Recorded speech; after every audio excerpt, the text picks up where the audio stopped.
Eu estava, alguns dias atrás, orando, buscando de Deus, e aí dormi à noite, eu tive um sonho, e nesse sonho eu estava estava buscando uma palavra para ministrar num retiro, no sonho, e aí de repente apareceu diante de mim um bolo de carne. Imagine um bolo de carne, imagina aquelas formas de bolo que tem aquele buraquinho no meio, aquela forma, fica aquele bolo bonitinho, né? Era uma forma daquela, um bolo daquele, só que de carne, bem vermelho. E de repente me entregaram aquele bolo, aquela forma, aquele bolo na minha mão, e disse assim, é o tema da mensagem: se comermos o mesmo alimento, teremos unidade. Para ter unidade, precisa comer o mesmo alimento. Se você quer ter um casamento que tem unidade, os dois precisam comer o mesmo alimento. Se você quer ter unidade na empresa, sociedade, os dois precisam comer o mesmo alimento. Se você está no ministério da igreja, no departamento da igreja, para que haja unidade nesse departamento, eles precisam comer o mesmo alimento. Quando se alimentam do mesmo alimento, haverá unidade, e se acontecer unidade, haverá o quê? Conquistas, vitórias, haverá crescimento, avanço. Queridos, esse é o que Deus colocou no meu coração, naquele sonho. E aí então eu falei, eu quero ministrar isso na igreja. E aí, qual o alimento? Qual é o alimento que alimenta o crente? Qual o principal alimento do cristão? E aí eu ministrei na nossa igreja, lá na Fazenda Rio Grande. O último domingo do mês eu ministrei uma parte dessa mensagem. E no primeiro domingo do mês eu ministrei a segunda parte dessa mensagem. E para vocês hoje eu vou resumir as duas em um domingo só aqui, né? Só esse momento aqui eu quero resumir isso. Quais são esses dois alimentos? Esse é o tema da minha mensagem: pão e vinho. Quais são os dois alimentos que, se comermos eles, teremos unidade, teremos vitória, teremos conquistas, se nós nos alimentarmos deste alimento, pão e vinho. Abraão, quando chegou para Melquisedeque era sacerdote, rei sacerdote ali, e aí a Bíblia diz que Melquisedeque abençoou Abraão, e depois que abençoou Abraão, deu a ele o quê? Pão e vinho. E nós sabemos que Jesus é da ordem de Melquisedeque, e por consequência, aqueles que creem em Jesus, nós também somos da ordem sacerdotal de Melquisedeque, ou seja, nós também comemos e damos de comer pão e vinho. Pão e vinho. Então eu quero conversar com você, com a igreja hoje, sobre pão e vinho. Para isso eu gostaria de ler um texto precioso da palavra de Deus, que Jesus citou, João capítulo 6, versículo 47 até o 60. Nós vamos ler, eu queria que você acompanhasse essa leitura. Assegurou-lhes que aquele que crê tem a vida eterna. E ele disse: eu sou o pão da vida. E os seus antepassados comeram maná no deserto, mas morreram. Todavia, aqui está o pão que desceu do céu, para que não morra quem dele comer. Eu sou o pão vivo. Diga comigo: Jesus é o pão vivo. Aleluia. Eu sou o pão vivo que desceu do céu. Se alguém comer deste pão, viverá para sempre. Este pão é a minha carne. Este pão é a minha carne, que eu darei pela vida do mundo. Então os judeus começaram a discutir exaltadamente entre si: como pode este homem nos oferecer a sua carne para comermos? Jesus lhes disse: eu lhes digo a verdade, se vocês não comerem a carne do Filho do Homem e não beberem o seu sangue, não terão vida em si mesmos. Todo aquele que come a minha carne e bebe o meu sangue tem a vida eterna, e eu ressuscitarei no último dia. Pois a minha carne é verdadeira comida, e o meu sangue é verdadeira bebida. Todo aquele que come a minha carne e bebe o meu sangue permanece em mim, e eu nele. Da mesma forma como o Pai que vive me enviou, e eu vivo por causa do Pai, assim aquele que se alimenta de mim viverá por minha causa. este é o pão que desceu dos céus. Os antepassados de vocês comeram maná e morreram, mas aquele que se alimenta deste pão viverá para sempre. Ele disse isso quando ensinava na sinagoga de Cafarnaum. E ao ouvirem isso, muitos dos seus discípulos disseram: dura é esta palavra, quem pode suportá-la? Amados, esse daqui eu acredito que seja um dos discursos, uma das pregações mais difíceis de Jesus, mais complicadas. Por que eu digo isso? Porque os fariseus olharam uma mensagem como essa, e aliás, se eu e você ouvíssemos pela primeira vez uma mensagem como essa, como assim comer a carne de alguém? Como assim beber o sangue? Está falando de canibalismo? O que será isso? Era isso que passou na cabeça dos religiosos da época. Como comer carne? Como beber o sangue de um homem, de uma pessoa? E ali então percebe a dificuldade dos religiosos entender esse discurso. Jesus não alivia para eles, e eles perguntam: como pode alguém comer carne de homem, beber sangue? Ele não explica nada para os religiosos. Interessante que ele não explica nada para os religiosos, ele simplesmente reafirma, eles falam: mas como pode alguém comer carne e beber sangue? Pois é, se alguém não comer a carne e não beber o sangue, morrerá. E aí, não bastando a dúvida dos religiosos, os próprios discípulos de Jesus falam aquela última frase do versículo 60: duro é este discurso, quem poderá suportá-lo? Quem poderá entender algo assim? E Jesus depois, a continuidade do texto, Jesus então, percebendo o pensamento dos discípulos e não dos religiosos, ele explica para eles e diz, né, e ele começa então a explicar o texto para eles. Mas o que eu quero chamar a atenção da igreja hoje, a minha atenção, a sua atenção, é que Jesus aqui está falando de dois alimentos. Ele está falando de comer a carne e beber o sangue. Comer a carne e beber o sangue, depois ele explica ali, né, que a carne representa o pão, e ele se coloca como pão. Eu sou o pão vivo que desceu do céu. E ele diz que, então, comer dessa carne, comer desse pão, e faz inclusive uma comparação com o maná no deserto, e diz, né, eles comeram no maná, e fala então de comer esse pão, essa carne, e depois beber esse sangue, ou no caso, no representativo, beber o vinho, fala do vinho também. Queridos, aqui está então os dois alimentos que nos trazem vida. Ele diz: aquele que comer desta carne, ou comer este pão, a Bíblia diz, você terá vida, e terá vida eterna. Se você comer o pão e beber o cálice, beber o sangue, você terá vida.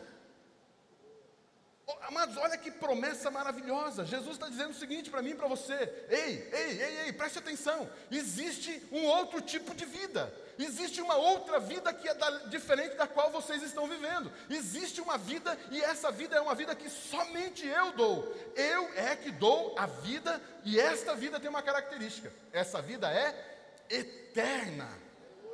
Aleluia. Glória a Deus. Então aqui, queridos, o meu desejo com essa mensagem é que no próximo ano, aliás, nesse ano, o próximo é 2017, né?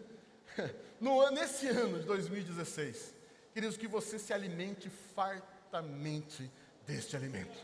Que você e eu tenhamos na nossa casa, na nossa família, na nossa empresa, fartamente na nossa mesa, na nossa dieta, na nossa vida diária, pão e vinho para comer. Por quê? Porque se nós comermos pão e vinho, teremos vida, manteremos a vida. Aleluia. Amados, essa é a minha proposta que eu quero trazer para a igreja hoje. Amados, então, Jesus mostra aqui que existe uma condição para adquirir esse pão, para adquirir essa vida eterna, para beber isso. Como fazer isso? Basta para isso crer e alimentar-se do pão vivo. Basta para isso comer a sua carne e beber o seu sangue. Basta mudar a sua dieta e nós vamos ter a vida eterna. Amados, eu quero conversar com você então sobre este pão que desceu do céu, este pão que é vivo. Aleluia. Amados, eu quero falar com você o primeiro ponto dessa mensagem, o pão vivo. Quero falar um pouquinho sobre este pão. O versículo 6:48 diz: eu sou o pão vivo, o pão da vida. O próximo versículo diz: eu sou o pão vivo. Amados, ele está dizendo que quem comer este pão, como eu já falei aqui e repeti, vai ter vida e vida eterna. E uma coisa que eu quero também acrescentar, não somente você vai ter vida eterna em você, mas se você e o coletivo comer desse pão, esse coletivo também terá vida. Eu quero acrescentar isso. Ou seja, queridos, é um alimento para mim, individualmente ter vida, é um alimento para o teu casamento ter vida, é um alimento para a sua empresa ter vida, é um alimento para o seu ministério ter vida, comer deste pão. O texto diz, vossos pais comeram o maná no deserto e morreram. Jesus aqui está dizendo para os discípulos, aqui para aquelas pessoas, dizendo o seguinte, ei, preste atenção, existe um outro tipo de pão, existe um outro pão, e ele diz o seguinte, existe um pão que inclusive foi Deus que deu lá no maná, lá atrás, mas os nossos pais comeram e morreram. Mas de Jesus então, ele chega no momento e diz, eu estou iniciando um novo tempo, no qual eu estou dizendo o seguinte, todo pão que existiu antes de mim, todo alimento que existiu antes de mim, não vale mais. Por quê? Porque nenhum pão que existiu antes de mim dá vida. Eu sou o único pão que dá vida. Jesus está dizendo aqui o seguinte, tudo que ficou para trás não dá vida. Tudo que ficou para trás não dá vida. Nenhum outro alimento traz vida. A vida que eu tenho para dar. Somente eu posso dar essa vida. Amém. Amados, você conhece um texto conhecido, que eu tenho ministrado muito esse texto aqui na igreja. O texto de Hebreus capítulo 1, precisa abrir, quero citar ele, diz assim, tendo Deus outrora falado muitas vezes, de muitas maneiras, aos pais, pelos profetas, hoje nos falou através do Filho. Deixa eu ler esse texto de uma forma diferente. Tendo Deus outrora alimentado o povo de muitas vezes, e de muitas maneiras pelos patriarcas, por outras pessoas, alimentado por outras pessoas o povo, pelos patriarcas, pelos profetas, nestes últimos dias, o Pai somente alimentará o seu povo através do Filho. Queridos, deixa eu dizer algo para você. Se você se alimenta de uma profecia, de um livro, de uma palestra, de uma pregação, que não tem Jesus como centro dela, isso não te alimenta. E se não te alimenta, não te dá vida. E você não terá vida. Posso ouvir um amém? Amém. Ou misericórdia? Amados, somente Jesus. Somente comendo de Jesus, alimentando-se de Jesus. Queridos, você pode estudar a vida de Abraão, de Isaac, de Jacó, de Moisés, de Davi, de Sansão, de Daniel, enfim, de qualquer um desses personagens bíblicos. Mas se você não encontrar Jesus em nenhum deles, você não está se alimentando. Se você estudar a vida de Abraão, por melhor que seja a vida de Abraão, mas se você não encontrar lá em Abraão aspectos de Jesus, do Cristo, do Messias, isso não alimenta. Somente quando você encontra na palavra de Deus, Jesus, o Cristo, o Messias, isso é alimento. Isso alimenta, isso alimenta. Queridos, a centralidade da Bíblia chama-se Jesus. A centralidade da Bíblia chama Jesus. E aqui está o segredo para você ter vida e vida eterna. Aqui está o segredo para o seu casamento ter vida e vida eterna. Amados, cuidado com cursos de casais que dão N conselhos para casamento, mas não dá o conselho de Jesus para o casamento. Amados, esse casamento não terá vida. O segredo está em alimentar-se de Jesus. Amém? Você está aqui, não? Amados, Jesus não estava falando dele ser comido, de sermos canibais, é claro, isso é óbvio. Ele não está falando disso. Ele está falando de outra coisa. E eu quero explicar o que significa exatamente comer sobre Jesus. Versículo 6,47, por gentileza. Asseguro-lhes, garanto-lhes, que aquele que crê tem a vida eterna. Queridos, o que é alimentar-se de Jesus? Alimentar-se de Jesus somente acontece quando você ouve as palavras e crê nelas. Se você apenas ouve as palavras, mas não crê nelas, não coloca fé nessas palavras, não mistura fé nessas palavras, você não está se alimentando dessas palavras. A palavra que você está ouvindo domingo após domingo, numa leitura bíblica, num devocional bíblico, num livro que você lê, numa mensagem que você ouve alguém pregar, se você ouvir essa mensagem, e colocar fé nessa mensagem, aí ela se torna alimento. A palavra de Deus só alimenta e só gera vida quando é misturada com fé. Você já escutou isso aqui? Deixa eu ensinar algo para você. Aliás, me permita que você já aprendeu isso, mas eu vou chovendo molhado aqui com vocês. Quando você ouve a palavra de Deus, quando você ouve uma promessa, quando você ouve o que a Bíblia diz, amados, aquilo a Bíblia diz que gera fé. Você tem fé.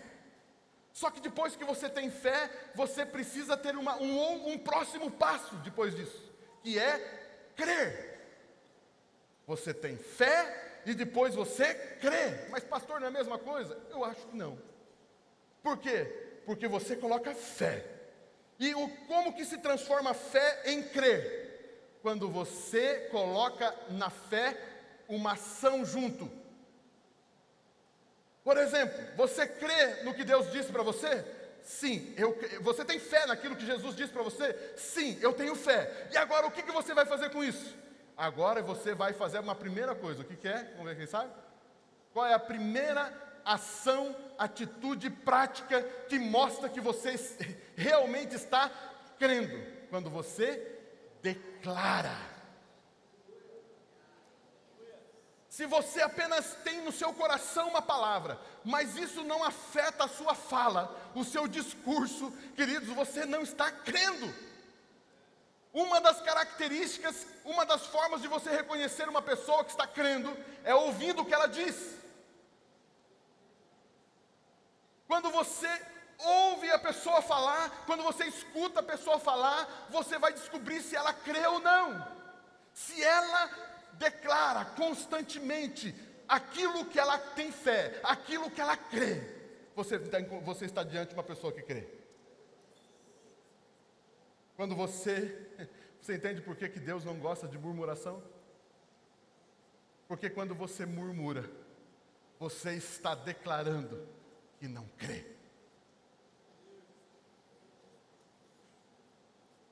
A murmuração, a reclamação, a queixa é um som que revela uma pessoa que não está crendo.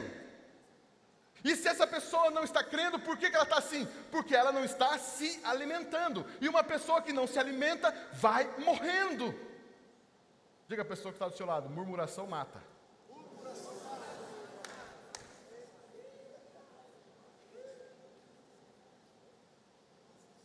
Você quer matar uma pessoa? Comece a reclamar. Quer matar um projeto? Começa com murmuração.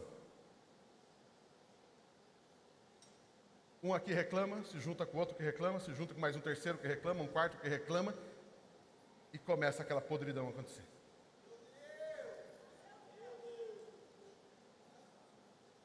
Essas pessoas são pessoas que não têm a mesma fé. Não estão se alimentando da mesma comida. Lógico que não vai ter unidade. Amém? Queridos, nós precisamos então colocar fé. Quando você escuta a palavra de Deus, coloque fé e dê um próximo passo. Creia. Creia.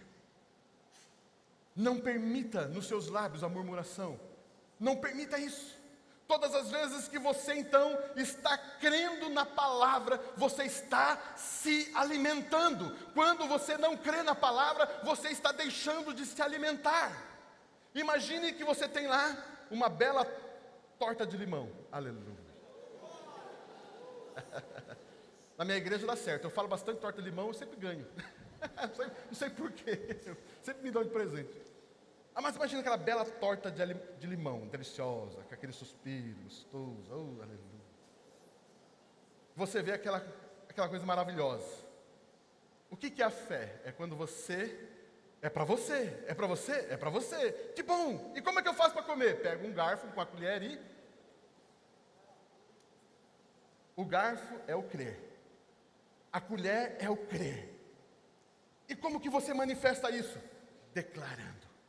Declarando. Eu quero dizer algo para você, queridos. Nunca pare de declarar. Nunca pare de falar naquilo que você crê. Amados, que as pessoas olhem para você, que as pessoas fiquem ao redor de você. Eu fico lá meia hora, uma hora, andando com meu irmão, conversando com meu irmão, negociando com ele na empresa, sendo um cliente dele. Rapidamente eu vou descobrindo que ele crê. Você descobre alguém que crê por aquilo que ele fala. Eu quero dizer algo para você, fale. Eu estava contando de manhã um testemunho muito importante, muito significativo para mim. Meu pai faleceu em 2010. E meu pai, quando o médico chamou os filhos, as pessoas para chegarem no hospital, porque já estava difícil a situação e estava próximo o falecimento dele. Eu fui lá, viajei daqui para Londrina. E eu cheguei no hospital, passei um período da madrugada com ele. E quando eu cheguei para ele, disse: pai, sou eu, pai, o papi. Ele olhou assim, não falava, não estava falando. Ele olhou para mim e disse assim: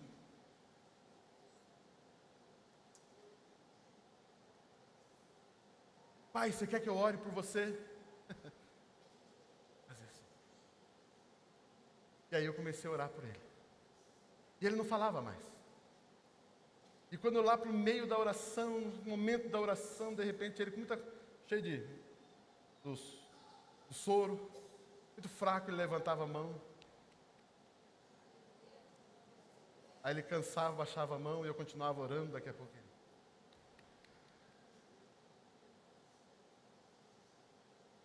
Quando você não tiver palavras mais para falar e nem língua mais para dizer alguma coisa, bata palma.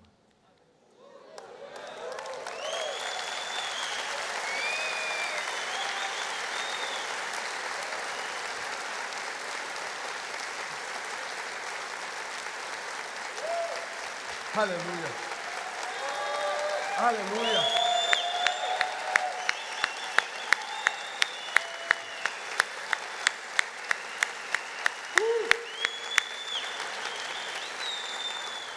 Você imaginou já Satanás e seus demônios vindo sobre você e... Passaram por isso já, né? Quando vem aquele cerco maligno sobre a sua vida e dá a impressão que você não tem para onde fugir. Não te resta mais nada e você pensa em murmurar. Você se levanta e...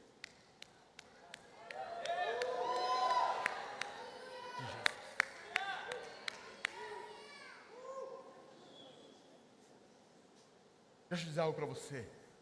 Pare de reclamar.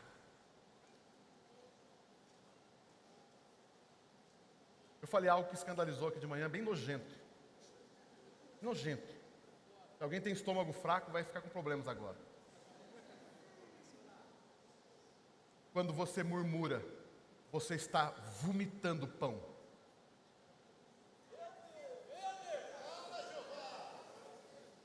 Quando você reclama, é a mesma coisa que vomitar. Porque você está vomitando as promessas, as palavras de Deus para a tua vida. Não murmure. Não empreste os teus lábios para a reclamação. Não jogue fora, através do vômito da murmuração, as tuas promessas, as tuas palavras. Cante, adore ao Senhor, aplauda, testemunhe, diga para as pessoas: eu creio, vai dar certo, eu creio, Deus disse, Deus falou, vai funcionar. Mas pastor, como é que eu alcanço algo assim? Eu estou tão desanimado. Comece a se alimentar das palavras dele. Amados, por que Jesus disse: aquele que comer da minha carne? Mas por que Jesus então diz comer da carne? Que coisa forte comer da carne. João capítulo 1, versículo 1, 14 diz: o verbo se fez, a palavra se tornou carne. Jesus é a própria palavra. Quando nós nos alimentamos de Jesus, estamos comendo palavras. O que é o pão? O que é o pão? Estou chovendo no molhado aqui. O pão vivo são as palavras. E Jesus diz: eu sou o pão vivo. Queridos, você não tem que comer pão morto, você tem que comer pão vivo. O que significa isso? Eu, pelo menos, não sei você, quando participava da ceia, e eu via aquele pão, né, pãozinho, a impressão que eu estava comendo o corpo de Jesus morto. Queridos, Jesus não dá para nós pão morto. O pão morto é sacrifício pelo pecado, não se come. O pão que se come é o pão vivo que desceu do céu. E o que significa isso? Significa comer das palavras de Jesus. Resumindo na prática, o que quer dizer isso, pastor? Significa o seguinte: não faça nada na sua vida sem uma palavra. Não tome nenhuma decisão sem as palavras de Jesus. Não tome nenhuma decisão, não faça nada, não realize nada se Jesus não disse para você, se Jesus não te deu uma palavra, se você não tem palavra, não tome nenhum passo. Eu digo para você, aquilo que você está fazendo hoje, existe base bíblica, existe uma palavra para que você está fazendo. O seu casamento, você que é casado, qual é a palavra rema do seu casamento? Qual é aquele versículo bíblico que Deus deu para vocês dois? Estava contando aqui, testemunhando aqui para vocês, quando o Pio, o ministério da igreja, nos desafiou a ir para a Fazenda Rio Grande. E aí eu era pastor de jovens, 13 anos aqui, difícil, estava envolvido com os jovens, com a igreja, com vocês aqui. E de repente aquela alma, né, e aí um dia eu chego em casa, a Priscila fala assim: papi, Deus me deu uma palavra sobre a nossa ida para a fazenda. Falei: aí, qual é a palavra? Aquele que põe a mão no arado, não olha para trás. O que significa isso? Jesus estava dizendo: eu estou mandando vocês marchar. E quem marcha, segundo a voz do mestre, não olha para trás. Olha para frente. Olha para frente. E eu e a Priscila temos olhado para frente. Quando eu cheguei, primeira vez que eu contei isso na ITM, na FATEM, quando eu cheguei na fazenda, atravessei o Rio Iguaçu, o Espírito Santo me disse: eu não estou te dando uma igreja, estou te dando uma cidade. Que a primeira vez que falou aqui agora, o Papa e a Priscila são pastores da Fazenda Rio Grande. Eu fiquei feliz, porque Deus me disse: você é pastor da cidade. Eu sirvo a Jesus na comunhão que está na aba da Fazenda Rio Grande, mas eu sou um pastor da cidade. Amados, Deus sabe o amor que eu tenho pelaquela terra. Ela é feinha, meio judiadinha.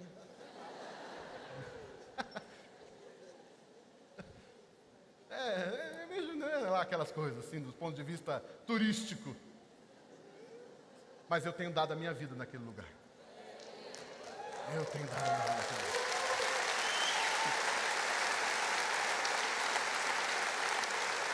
lugar. Aleluia. Eu vibro com cada asfalto novo que é feito. Com cada notícia. Eu aprendi com o Pio isso. O Pio uma vez disse para nós: o boletim da sua igreja é o jornal da sua cidade. Lembra disso? Eu sempre pego aqueles jornalecos que tem lá em Fazenda Rio Grande, os jornalzinhos, sempre tem vários lá. Eu fico vendo as notícias. Quando eu trabalhava na prefeitura, como o Pio falou agora há pouco, citou esse momento da minha vida. Lá na João Bétega, lá na João Bétega, no estacionamento da João Bétega, o Pio um dia chegou para mim e falou: papi, conversamos com o ministério e nós decidimos que queremos que você fique tempo integral na igreja. Então, papi, veja lá o que você faz, né, e tal, e conversamos. Voltei para casa, Deus me deu um texto, Provérbios 27, procura conhecer o estado das tuas ovelhas, cuide do seu rebanho, porque eu proverei o dinheiro, o sustento para você, para sua família e até para as tuas servas. E os bodes darão o alimento para o campo. As ovelhas manterão você e a sua família, e os bodes darão você o dinheiro do campo. Até hoje tem que procurar entender o que é os bodes. Mas eu acho que os bodes é aquilo que a Bíblia diz: o ímpio entesourará para o justo. Eu estou esperando lá um ímpio, um cara que nem conhece Jesus, está aqui, ó, para você. Sabe por quê? Porque eu tenho uma palavra de Deus. Algumas vezes a gente no ministério tem algumas dúvidas, algumas dificuldades. Sabe o que eu olho para decidir se continuo ou não continuo? Eu não olho a circunstância, eu não olho o que falaram, o que disseram, o que estão fazendo, dizendo que fizeram. Eu olho para os textos que Deus me deu.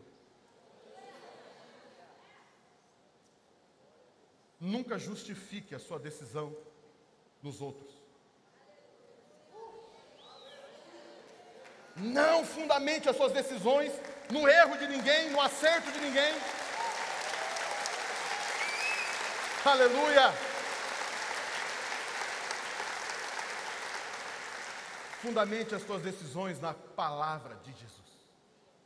Pastor, mas Jesus nunca me disse nada. É claro, você não pergunta. É que nem o pessoal lá na fazenda. Pastor, o senhor nunca vai na minha casa, o senhor nunca me convidou. Me convide, nós damos um jeito, né? Vamos lá na sua casa. Se você começar a colocar em primeiro lugar na sua vida o reino de Deus, e se você realmente entender o que eu estou pregando aqui hoje, você vai começar a orar diferente. Antes de comprar um carro, antes de trocar de casa, antes de namorar alguém, antes de separar de alguém, você vai perguntar para Jesus o que Ele acha. Sabe por que a gente também não sabe o que nós não queremos saber o que Jesus pensa? Porque às vezes a gente sabe o que Ele vai dizer.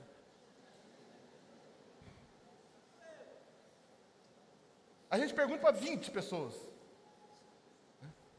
Às vezes é bom perguntar para 20, mas tem gente que às vezes pergunta para 20 para tentar achar algo que confirme o que você quer. Deixa para lá. Deixa para lá. Você que é empresário, qual é a palavra rema da sua empresa? Você que é funcionário, você escolheu a sua profissão por quê? Porque paga bem ou porque você tem uma direção de Deus para a tua vida?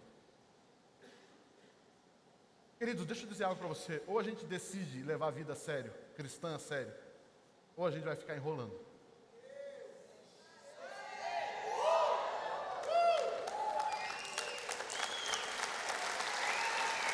Aleluia! Aleluia! Qual é a sua palavra? Eu não lembro, não sei se o Pio vai lembrar. Lembra quando nós começamos, você começou a aba? Tinha um versículo que a gente chegou, me chamou muita atenção aquele versículo. Tudo que Deus desejou, Ele o fez. Começo da aba, lembra que tinha? Colocava no boletim, colocava escrito na parede, colocava em vários lugares. Tudo que o Senhor desejou, Ele o fez. É verdade? É esse texto, né? Eu lembro desse texto no começo da nossa igreja. No começo dessa igreja. Sabe por que essa igreja existe? Porque Deus desejou. Sabe por que ela está do jeito que ela está? E será muito maior ainda? Porque Ele deseja. E enquanto nós, Pio, família, os pastores, andarem no desejo dEle, ela continuará crescendo. Tudo que o Senhor desejou, Ele o fez. Amém? Você crê nisso?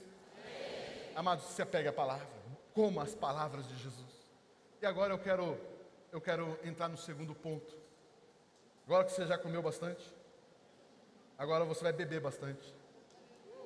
Quem quer beber? Aleluia, aleluia, aleluia. Amados, o segundo ponto então, o segundo ponto, vinho. Ele diz, se comerdes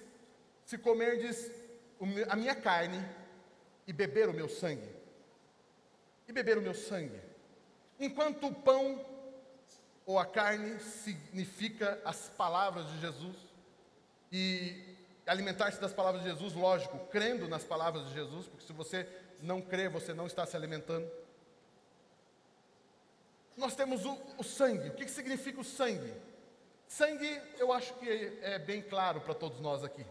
Sangue é igual a vida. A Bíblia diz em vários momentos, o Velho Testamento diz isso, a vida está no sangue. Até por isso não podia comer tomar sangue, beber sangue de animais, carne sufocada, aquela coisa toda. Porque a vida está no sangue. A vida está no sangue. Então, o que é beber? O que é beber do sangue de Jesus? É beber da sua vida. É beber a vida de Jesus. Mas a vida de Jesus, o que Jesus fez com a sua vida? Ele deu. O que Jesus fez com a sua vida? Ele deu, Ele entregou, Ele deu. E Ele deu por quê? Ele deu por amor. Então o que é beber o sangue de Jesus? Alimentar-se, beber do seu amor. Ao mesmo tempo que você deve comer as palavras, ter a palavra de Jesus na sua vida, você também deve agora beber da sua vida, beber do seu amor, beber o amor de Jesus. Amém? Significa reconhecer o seu amor, celebrar o seu amor, lembrar do seu amor. Diga à pessoa que está do seu lado: Jesus te ama. Sabe o que você fez com ele? Sabe o que você acabou de fazer? Você deu um cálice para ele agora. Porque quando você revela o amor de Jesus para alguém, você não está dando pão, você está dando cálice. Sabe por que muitas vezes você está triste, desanimado, desmotivado, pensando em desistir? Uma das razões é talvez por falta de alimento correto, pão, mas uma das razões também é porque você está bebendo pouco do sangue de Jesus. Por exemplo, acho que aqui não tem ninguém assim. Quantos aqui já pensaram que Deus ama mais o pio que vocês?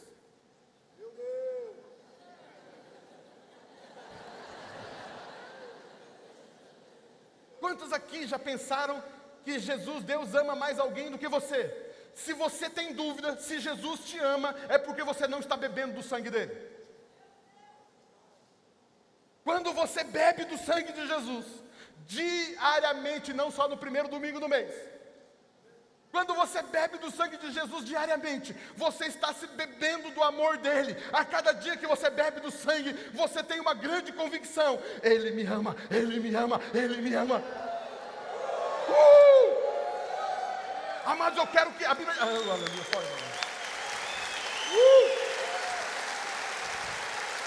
aleluia. O amor de Cristo nos constrange. Você já chegou ao ponto de ser constrangido pelo amor de Jesus? Você já chegou ao ponto de ficar envergonhado de tanto que Ele te ama? De tanto que Ele te ama?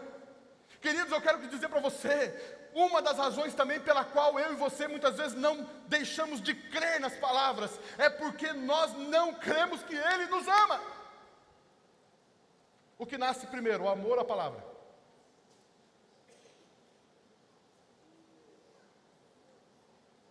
O que nasce primeiro, o amor ou a palavra? Na minha opinião, o que nasce primeiro é o amor. Porque Deus ama, Ele libera as suas palavras. Sabe qual é a motivação de você receber a palavra de Deus? O amor dEle. O amor dEle. Sabe por que você recebeu uma promessa? Porque Ele te ama. Sabe por que Deus criou o mundo? Porque Ele te ama. Eu estava conversando com o Pio no intervalo agora há pouco. O universo, ele é abundante. O universo tem tudo em abundância. Tudo que precisamos, tudo que o homem precisa, tem no universo. Sabe por quê? E tem abundância, sabe por quê? Porque Ele nos fez por causa do seu amor. Amado, só o fato de Jesus chegar para você e dizer assim: eu amo você, eu quero que você tenha vida eterna. Só o fato dele dizer para você: eu tenho para você uma vida que nunca vai acabar, uma vida que nunca vai terminar. O seu casamento não nasceu para ser divórcio, a sua empresa não nasceu para falir. Deus não projetou os seus filhos para se desviar. Deus não projetou o seu casamento para terminar. Deus projetou a vida. E sabe por que Ele projetou a vida? Porque Ele ama de tal maneira. Jesus ama, Ele te ama mais do que você imagina, mais do que você concebe. Ele te ama. Ele está enfiando um balde aqui, um tonel de sangue, está fazendo assim, ó.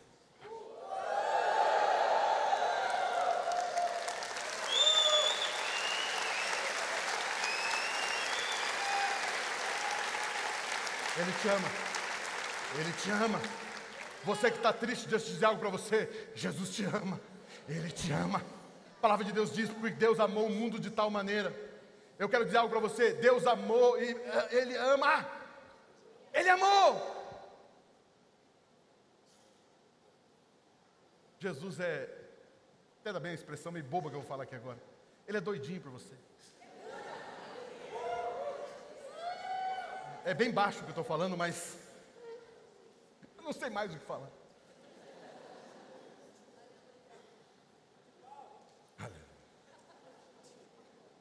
Deixa eu explicar um pouco melhor. Ele diz assim: aquele que comer o meu pão, a minha carne, e beber o meu. Mas como é que se bebe o sangue? Se bebe numa. Jesus chegou e disse: esse é o meu, é o cálice da nova aliança no meu. Percebe que ele falou para beber o sangue? Mas como é que bebe o sangue? Bebe-se num cálice. E por que no cálice? Por que não faz lá que nem cachorro, assim, ou fica chupando um canudinho? Por que bebe o sangue num cálice? Porque tem duas formas, eu tenho duas formas, não nessa ordem, mas duas formas de ver isso. Por que o cálice? O cálice significa para mim, ao meu ver, nessa mensagem, duas coisas. Não vou fechar que são duas, mas duas coisas. Primeira, cálice significa propósito e vontade. Ou seja, quando Deus quer dar algo para alguém, um projeto, um propósito, Ele chega para você: esse é o seu projeto. A partir do momento que você pegar o cálice e beber, você está dizendo: sim, eis-me aqui, eu aceito. A forma de Deus entregar um chamado, um propósito, uma missão, é oferecendo para você um cálice. É a forma bíblica. Ele oferece um cálice. Quando Deus está oferecendo um cálice, Ele está dizendo: eu estou oferecendo você um propósito de vida. Todos nós, Deus dá um cálice, mostrando a vontade dEle para mim e para você. Jesus tinha o dele. Jesus então faz a ceia, os seus discípulos, e vai para o Getsêmani. Getsêmani significa lugar de esmagamento, onde se esmagava as azeitonas, fazia o óleo. Lugar de esmagamento. E Jesus ali antes do dia, uma noite antes, madrugada antes da sua morte, Jesus vai para o Getsêmani, e ele faz uma oração. Qual a oração que ele fez? A famosa oração no Getsêmani: Pai, se possível, afasta de mim esse. Por quê? Faz favor. Jesus chega, está no Getsêmani, orando. E o pai dele chega com o cálice vazio e diz: filho, enche. Não, nós treinamos aquela hora, lembra? Encha para mim, filho. Como assim, pai? Encha esse cálice. Ele não disse isso, é uma ilustração para mostrar didaticamente aqui. Mas encha do que, pai? Encha da sua vida. Deposite aqui a sua vida. Mas como, pai? Derrame o seu sangue aqui.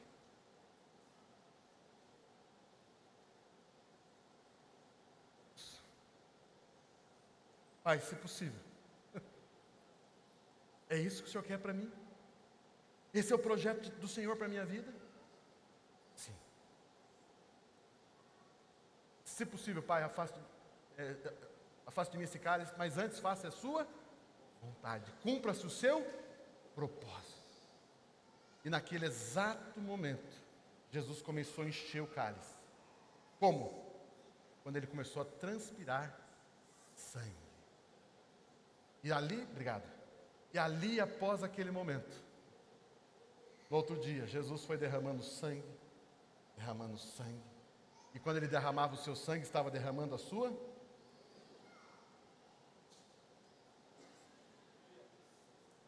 E aí ele chega para mim e para você, com o cálice cheio de sangue, cheio da vida dele.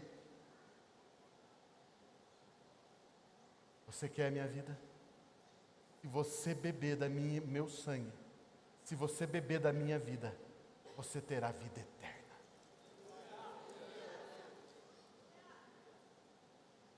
O que significa o cálice cheio?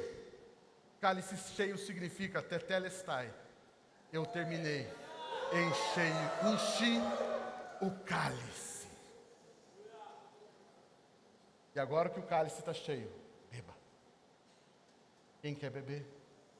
Quem quer beber da minha vida? Quem quer ter vida e vida eterna, beba do meu cálice. Eu não li ainda esse texto, por gentileza, coloca lá João capítulo 10. João 10, o texto de João 10, por gentileza. 10.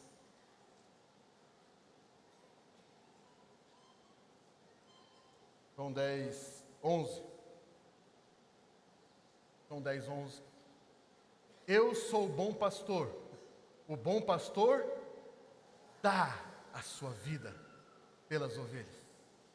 Não sei se eu falo, não falo. Qual a característica boa de um pastor? Quando ele dá a sua vida pelas ovelhas. O que é pastorear? É dar a vida. Jesus, eu sou o bom pastor. E o bom pastor dá a sua vida pelas ovelhas.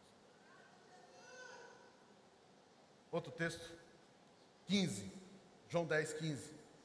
João 10, 15. Assim como o Pai me conhece, eu conheço o Pai, eu dou a minha vida pelas ovelhas. Versículo 17. Por isso o Pai me ama, porque eu dou a minha vida para retomá-la. Versículo 18. Olha esse texto. Ninguém a tira de mim, eu a dou de espontânea, por minha espontânea vontade. Sabe o que significa essa frase ali? Jesus não foi assassinado. Só é assassinado quem é tirado a vida sem ela querer. Jesus se entregou para a morte. Sabe por quê? Porque Ele te ama.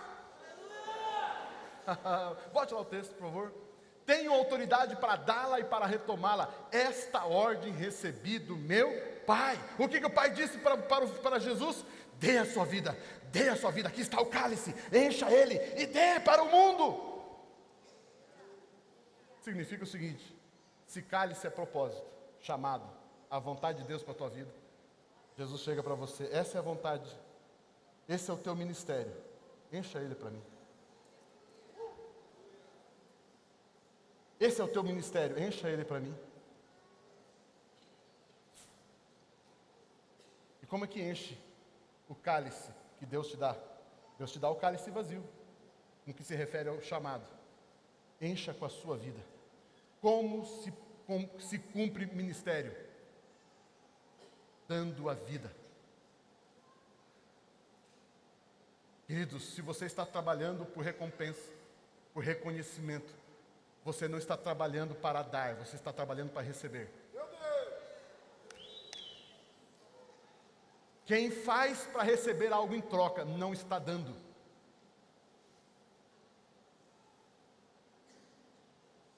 Sabe por que eu saí da igreja? Porque não me deram. Porque não me reconheceram. É porque estava trabalhando por recompensa.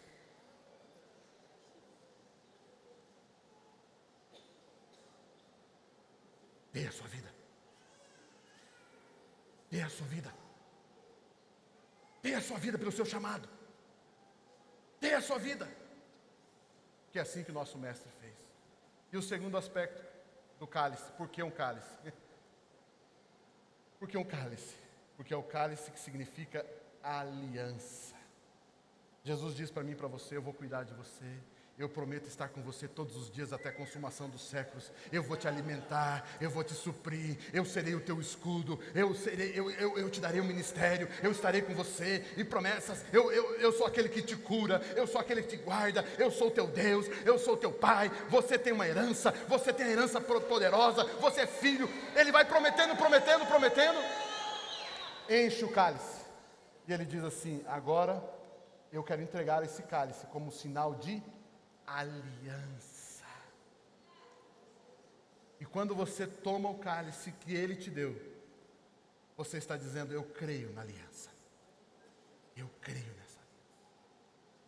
Quando eu estava pensando nessa mensagem, me veio uma visão. Quando uma pessoa triste, desanimada, com dúvida, Jesus segurando o cálice. Eu prometi, não vou falhar. Eu prometi e eu não vou falhar, porque eu estou empenhando a minha palavra. Eu tenho uma aliança com você. Vocês percebem, amados, que comer o pão, comer a carne de Jesus e beber o seu sangue é mais do que vir aqui no primeiro domingo do mês e tomar a ceia? Isso é algo simbólico, a ceia, que nós devemos fazer sempre, a Bíblia diz. Jesus nos disse para fazer. Mas diariamente você precisa se alimentar das palavras de Jesus. Diariamente você precisa comer das palavras de Jesus. Diariamente você precisa beber do sangue de Jesus. Deixa eu dizer algo para você, queridos, não se afaste da igreja. Não se afaste da comunhão com os irmãos. Não se afaste do culto. Não negocie lugares aonde Deus fala, aonde Deus está ministrando. Amados, você vem para um culto como esse, e você é banhado com esse sangue, no sentido, Ele te ama, Ele mostra o quanto te ama. E amados, em vez de você ficar lá em casa assistindo Faustão, futebol, assistindo sei lá o quê, queridos, venha para a igreja, vai para o grupo familiar, vai para a integração. Você que está nos visitando aqui mais tempo e ainda não decidiu ir para a integração, queridos, decida já, vai para a integração. Vincule-se, venha participar, venha congregar no corpo, faça parte desse reino, faça parte de nós. Se você não quer nós, não gostou do nosso jeitão, procura uma outra igreja, mas vá. Não negocie o seu devocional, não pare de ler a Bíblia. Outra coisa, não pare de perguntar para Deus o que o Senhor acha, o que o Senhor diz, qual é a sua vontade.